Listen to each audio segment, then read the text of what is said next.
अस्सलाम वालेकुम व्यूअर्स, कैसे हैं आप? आज की इस वीडियो के अंदर हम डेटा साइंस और इससे रेलेवेंट इससे जुड़ी हुई जितनी भी जॉब्स हैं उनके बारे में बात करेंगे और जानने की कोशिश करेंगे कि ये क्या चीज़ है। असल में ये एक ऐसी फील्ड है जिसकी जॉब्स दुनिया में बहुत ज़्यादा हैं। नॉर्मली तो ऐसा होता है कि जो प्रोफेशनल्स हैं वो ज़्यादा होते हैं और जॉब्स कम होती हैं और हमें जॉब्स के लिए बाकायदा हंटिंग करनी पड़ती है। लेकिन यहाँ पे उल्टी सिचुएशन है कि जॉब जो है वो बहुत ज़्यादा हैं और प्रोफेशनल कम है, तो इसलिए इनकी डिमांड बहुत ज़्यादा है। लिहाजा हमें इस फील्ड के बारे में जानना बहुत ज़रूरी है ताकि हम भी इसके अंदर जॉब्स हासिल कर सकें और इसके बारे में ज़्यादा से ज़्यादा जान सकें और इससे फ़ायदा हासिल कर सकें। तो आइए वीडियो शुरू करते हैं। डेटा साइंस के बारे में जानने से पहले पहले हमें डेटा को डिफ़ाइन करना पड़ेगा कि डेटा क्या है। आप कोई भी काम करते हैं, कोई भी एक्टिविटी करते हैं, कोई भी इवेंट करते हैं, अगर आप उसको नंबरों की शक्ल में या वर्ड्स की शक्ल में रिकॉर्ड रखते हैं तो इस रिकॉर्ड रखने का नाम डेटा है। फॉर एग्ज़ाम्पल, आप हाइपर मार्केट के अंदर जाते हैं, ग्रोसरी परचेज़ करते हैं, तो हाइपर मार्केट वाला जो आपकी जो ग्रोसरी है, फॉर एग्ज़ाम्पल आपने आटा कितना परचेज़ किया, आपने चीनी कितनी परचेज़ की, मिर्ची कितनी परचेज़ की, शुगर कितनी परचेज़ की, तो वो सारा रिकॉर्ड रखता है एक एक चीज़ का, नंबरों की शक्ल में और वर्ड की शक्ल में, और आपका नाम के साथ लिख देता है वो सारा एक रिकॉर्ड। तो उस सारे रिकॉर्ड कीपिंग को क्या कहते हैं? डेटा कहते हैं। इसके अलावा आप फेसबुक पे जाते हैं, सारा दिन सर्चिंग करते हैं, कौन सी पोस्ट को लाइक करते हैं, कौन सी पोस्ट को शेयर करते हैं, कौन सी चीज़ अपने ऑडियंस के साथ आप शेयर करते हैं। तो ये सारी की सारी जो है चीज़ें हैं, ये रिकॉर्ड का हिस्सा बन रही होती हैं, तो इनको हम ये भी डेटा है। आप इंस्टाग्राम के ऊपर जाते हैं, उसके ऊपर टाइम स्पेंड करते हैं, क्या चीज़ आप पोस्ट करते हैं, सारा डेटा आप जनरेट कर रहे होते हैं।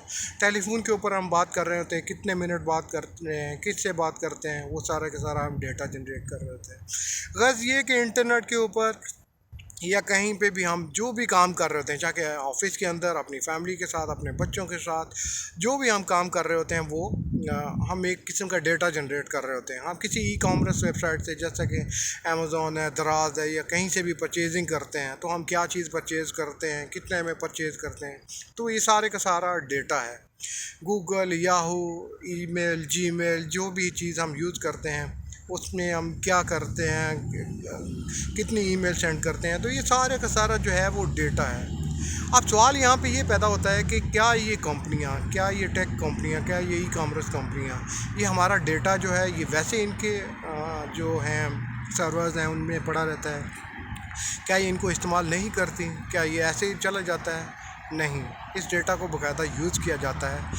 इस डेटा से बाकायदा इंसाइट लिए जाते हैं, इस डेटा से बाकायदा ग्राफ बनाए जाते हैं, इस डेटा से रिपोर्ट जनरेट होती हैं, और उस इंसाइट से, उस ग्राफ से, उस रिपोर्ट से ये कंपनियां जो हैं अपनी मार्केटिंग स्ट्रेटजी बनाती हैं, अपनी फ्यूचर की प्लानिंग करती हैं, अपनी ये डिसाइड करती हैं कि कौन सी नई चीज़ों को लॉन्च करना है, कौन सी ऐसी चीज़ें हैं जो कि कस्टमर नहीं यूज़ कर रहा उसको ख़त्म करना है। इसी तरह मार्केट वाला, हाइपर मार्केट वाला, वो आपके डेटा से ये असेस करता है कि उसको कौन सी चीज़ कितनी मकदार में ला के रखनी है ताकि आउट ऑफ स्टॉक ना हो या बहुत ज़्यादा स्टॉक ना लेके आ जाए।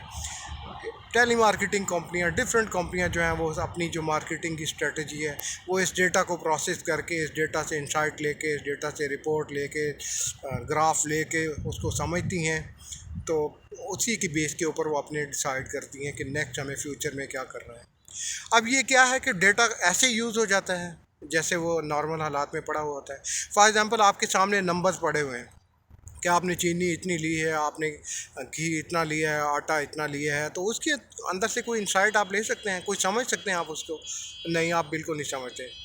लेकिन अगर उसका ग्राफ बना दिया जाए, उसकी एक पिक्चर, एक रिपोर्ट आपको बना के दे दी जाए, कोई डैशबोर्ड आपको बना के रख दिया जाए कि आपने कितनी चीनी यूज़ किया, उसका एक मकसद कॉलम बन जाए, आपने घी कितना यूज़ किया उसका एक कॉलम बन जाए, और एक पिक्चर एक शेप में आ जाए, तो फिर आपको वहाँ से पता चल जाता है कि कौन सा एक्सपेंस कितना हो रहा है। तो ये जो कंपनियां होती हैं, जितनी भी टेक कंपनियां हैं, जितनी भी स्टोर्स होते हैं, ये क्या करते हैं? डेटा को प्रोसेस करते हैं। अब इस सारे प्रोसेस को, इस सारी रिपोर्ट को, इस सारे ग्राफ को, इस इंसाइट को जनरेट कौन करता है? जो डेटा साइंस से रेलिवेंट लोग हैं वो करते हैं, जैसा कि डेटा साइंटिस्ट हैं, डेटा एनालिस्ट हैं, डेटा प्रोसेसर हैं, डेटा इंजीनियर्स हैं, मशीन लर्निंग इंजीनियर हैं, और भी बहुत सारे हैं। وہ سارے کے سارے اس ڈیٹا کو پروسیس کرتے ہیں، اس سے باقاعدہ انسائٹ جنریٹ کرتے ہیں اور اپنی کمپنیوں کو باقاعدہ پالیسی ترتیب دینے میں، اپنی مارکیٹنگ اسٹریٹجی ترتیب دینے میں ہیلپ کرتے ہیں۔ آنے والی ویڈیو کے اندر انشاءاللہ میں آپ کے ساتھ مزید ڈیٹیل کے ساتھ ایک چیز کے بارے میں بات کروں گا کہ آپ کون سی فیلڈ میں جائیں، کون سی بکس آپ پڑھیں، یا کہاں سے آپ ڈیٹا سائنٹسٹ بن سکتے ہیں، آپ کو کون سی کوالیفیکیشن کی ضرورت ہوتی ہے۔ میں یہ ڈیٹیل کے ساتھ آپ کے ساتھ بات کرتا رہوں گا تاکہ ہم اس کو سمجھ سکیں اور اس سے فائدہ اٹھا سکیں۔ Thank you for watching. اللہ حافظ۔